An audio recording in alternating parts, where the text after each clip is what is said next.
السلام علیکم ورحمۃ اللہ وبرکاتہ. الحمدللہ کفا وسلام علی عبادہ الذین اصطفى ما بعد. بسم اللہ الرحمن الرحیم. محترم ناظرین، آج کا ٹاپک ہے 3 آدمی کے بارے میں سب سے پہلے جہنم کا فیصلہ ہوگا. جی ہاں، آپ نے صحیح سنا، 3 آدمی کے بارے میں سب سے پہلے جہنم کا فیصلہ سنایا جائے گا. تو آئیے سنتے ہیں وہ 3 آدمی کون کون سے ہیں. حضرت سلمان بن یسار رضی اللہ تعالی عنہ حدیث کے راوی ہیں، اور اس حدیث کو السلسلۃ الصحیحہ کے اندر نقل کیے ہیں. حدیث بالکل صحیح ہے. حضرت سلمان بن یسار رضی اللہ تعالی عنہ کہتے ہیں کہ جب لوگ سیدنا حضرت ابو ہریرہ رضی اللہ تعالی عنہ کے ارد گرد سے بکھر گئے تو اہل شام کے ایک سرکردہ آدمی نے کہا، محترم ہمیں کوئی حدیث بیان کیجیے جو تم نے رسول اللہ صلی اللہ علیہ وسلم سے سنی ہو، ایسی حدیث ہمیں سنائیے. انہوں نے کہا، جی ہاں، میں نے رسول اللہ صلی اللہ علیہ وسلم کو فرماتے ہوئے سنا ہے کہ قیامت کے دن سب سے پہلے 3 قسم کے افراد کا فیصلہ کیا جائے گا. یعنی 3 قسم کے لوگوں کا فیصلہ کیا جائے گا. تو آئیے نمبر 1 سنتے ہیں وہ 3 قسم کے افراد کون کون سے ہیں. نمبر 1، جس آدمی کو شہید کیا گیا اسے لایا جائے گا. یعنی جنگ کے اندر جس آدمی کو شہید کر دیا گیا ہو، ایسے شہید کو لایا جائے گا. اللہ تعالی اسے اپنی نعمتوں کا تعارف کرائے گا، اپنی نعمتوں کا تعارف کرائے گا، اسے یاد دلائے گا، وہ پہچان لے گا، وہ اقرار کر لے گا. پھر اللہ تعالیٰ ان سے پوچھے گا، اس شہید سے پوچھے گا، تو کیا عمل کر کے لایا ہے؟ شہید سے پوچھے گا، تو کیا عمل کر کے لایا ہے؟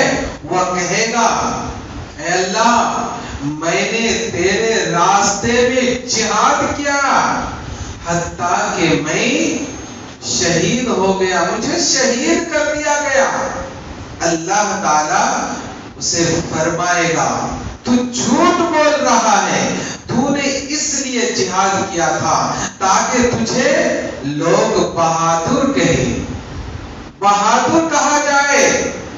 اور ایسے دنیا میں کہا جا چکا ہے. یعنی تجھے لوگ بہادر سے ہی پکارا کرتے تھے، لوگ بہادر کا نام دے چکے تھے، لہذا تمہیں ایسا کہا جا چکا ہے. پھر اس کے بارے میں، اس شہید کے بارے میں حکم دیا جائے گا اور اسے چہرے کے بل گھسیٹتے ہوئے جہنم میں ڈال دیا جائے گا. اللہ اکبر. شہید کو بھی چہرے کے بل گھسیٹتے ہوئے جہنم میں پھینک دیا جائے گا. اللہ اکبر. اللہم احفظنا. نمبر 2، ایک علم والے کو بلایا جائے گا.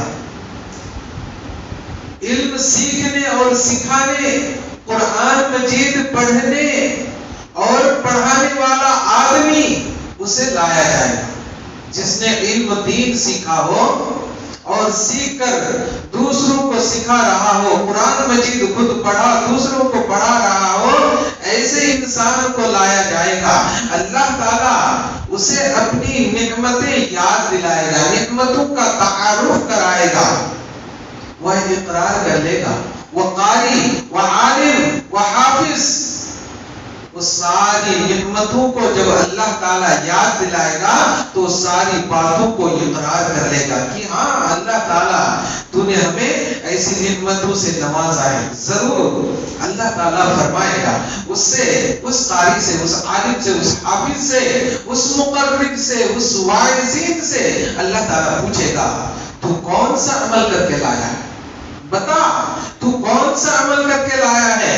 وہ کہے گا وہ عالم وہ حافظ وہ مقرر وہ واعظین، کہے گا میں تیرے خاطر علم سیکھا اور دوسروں کو سکھایا، قرآن مجید پڑھا، دوسروں کو پڑھایا۔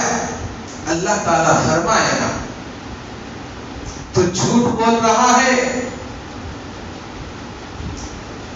حصول علم سے تیرا مقصد صرف یہ تھا کہ تجھے عالم کہا جائے، تجھے قاری کہا جائے، تجھے حافظ کہا جائے، تجھے مقرر کہا جائے، تجھے مقرر شعبہ بیان کہا جائے، اس طرح تجھے کہا جائے، اور قرآن اس لیے پڑھا کہ تجھے قاری کہا جائے۔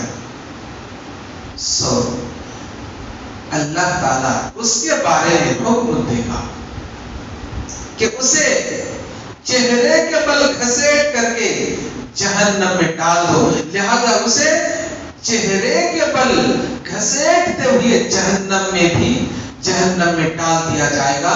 یعنی اس عالم کو، اس قاری کو، اس حافظ کو، اس واعظین کو جو صرف اپنی شہرت کے لیے، اپنے نام کے لیے، اپنا ڈرکا پیٹنے کے لیے علم دین سکھاؤ اور سکھا رہا۔ اللہم حفظنا، اللہم آمین۔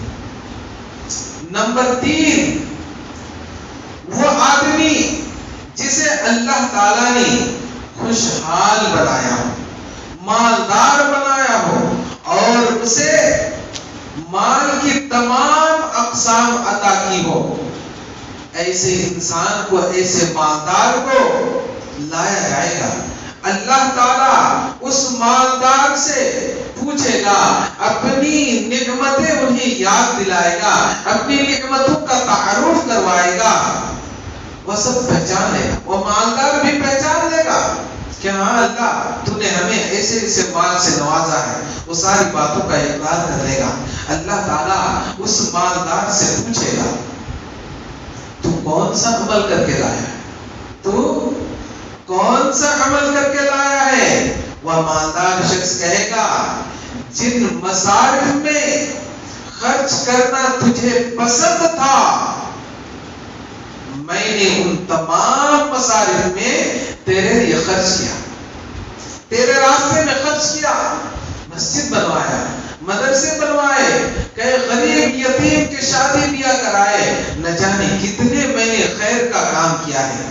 اللہ تعالیٰ اس سخی سے، اس مالدار سے کہے گا، فرمائے گا تو جھوٹ بول رہا ہے، اے سخی تو جھوٹ بول رہا ہے، تیرا خرچ کرنے کا مقصد تو یہ تھا کہ تجھے لوگ سخی کہا جائے، تجھے لوگ سخی کہے، فیاض کہے، دریا دل کہے، اور تو اسی مقصد سے خرچ کیا کرتا تھا کہ لوگ مجھے فیاض کہے، لوگ مجھے سخی کہے، لوگ مجھے دریا دل والا انسان کہے۔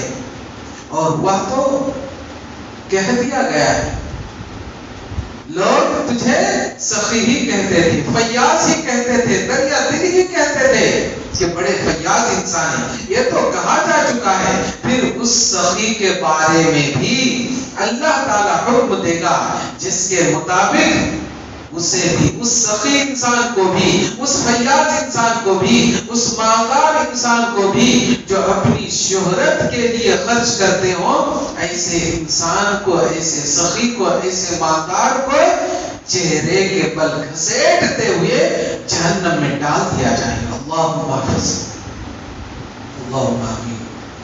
تو محترم ناظرین، کتنی خطرناک بات ہے، اس لیے ہمیں ریاکاری سے بچنا چاہیے۔